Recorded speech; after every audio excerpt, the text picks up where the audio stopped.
હશે તો 22,000 અને બિન પિયત હશે તો 11,000. આ બે માંથી કયું તમે ચોઈસ કરો છો? જેટલું નુકસાન હશે એ પ્રમાણે આપણે સાંભળો 2 હેક્ટર જમીન છે, 33% થી વધારે નુકસાન છે તો એને ગુઠાનું મળે. સાહેબ દાવા સાથે કહું છું, રાજુ કરપડા તમારી ઓફિસમાં બીજી વાર નો આવે. નિયમો વાંચી લેજો, નિયમો વાંચી લેજો. આખા રાજ્યમાં આ રીતે અરે આખા રાજ્યમાં તમારા જેવા અધિકારીઓ જ પાટપીટી છે. તમને નિયમોની ખબર નથી. અમારે કોની પાસે સલાહ લેવા જવાની? રાજુ કરપડા ફરી તમારી ઓફિસમાં નો આવે, જાણી લેજો. 33% કરતા વધારે નુકસાન હોય તો પિયત વિસ્તાર છે તો એમાં 22,000 હેક્ટરે મળવા પાત્ર, બિન પિયત હોય તો 11,000 રૂપિયા. પછી ક્ષેત્રફળ જેટલું ઓછું આવે તો એ પ્રમાણે વળતર ઘટે. હવે તમે તો ટકાવારી જાણે, અહીંયા કોઈ માપકનું યંત્ર છે ટકાવારી માપવાનું? નિયમો તમે જાણતા નથી. તમે એવું કહો છો તો 66% વળતર મળે. ક્યાં છે પરિપત્ર? બતાવો મને, બતાવો પરિપત્ર. હું દાવા સાથે કહું ફરી તમારી ઓફિસમાં ક્યારેય ન આવું. તમે જિલ્લા ખેતીવાડી અધિકારી થઈને બેઠા છો, નિયમો તમને નથી ખબર.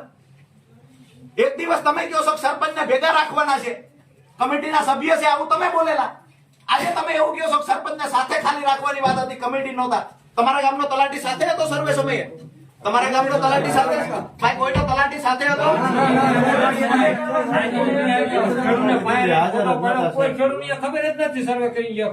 ગ્રામ સેવકો પાસે મંગાવો, અમે જોઈ લઈએ.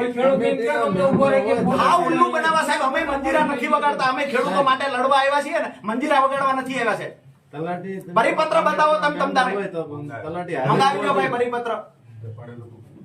33, હજુ કહું છું, પાછો સ્પષ્ટતા કરું, 33% થી વધારે નુકસાન હોય એવા કિસ્સામાં પ્રતિ હેક્ટર પિયતમાં 22,000, બિન પિયતમાં પ્રતિ હેક્ટર 11,000. 2 હેક્ટરની મર્યાદામાં વળતર ચૂકવવાનું. હવે એને 70% નુકસાન હોય તો એ મુજબ કેલ્ક્યુલેશન. 70% નુકસાન કપાસમાં છે એ નથી ગણવાનું. ક્ષેત્રફળ જે છે એમાં 33 થી ઓછું કે 33 થી વધારે, આ બે જ નિયમ છે. 33 થી ઓછું છે, 33 થી વધારે છે, બરાબર છે. તમારો ગ્રામ સેવક અલગ વ્યાખ્યા આપે છે, તમે અલગ વ્યાખ્યા આપો, વિસ્તરણ અધિકારી અલગ વ્યાખ્યા આપે, ગામડેથી આંકડા લખવામાં આવે, આંકડામાં ફેરફાર કરી નાખવામાં આવ્યો, આંકડા બદલી નાખ. તમને હું દાવા સાથે કહું, આંકડા બતાવો અમને. કયા ખેડૂત સાથે ફોટો પાડીને કીધું છે કે તારે આટલું નુકસાન છે? સાહેબ અમારી સ્પષ્ટ વાત છે, કોના આધારે ખેડૂત સાથે છેતરપિંડી થઈ આ માહિતી અમારે જોઈએ છે. આમાં અમારે કાયદાકીય લડવાનું થાય તો લડશું છે. બાકી અમારું ક્ષેત્રફળ, અમારે 2 હેક્ટરમાં નુકસાન હોય તો અમને વળતર શા માટે અડધા હેક્ટરનું મળે? જેટલું નુકસાન હોય એટલું મળે. સાહેબ આ નુકસાન નક્કી કોણ કરશે?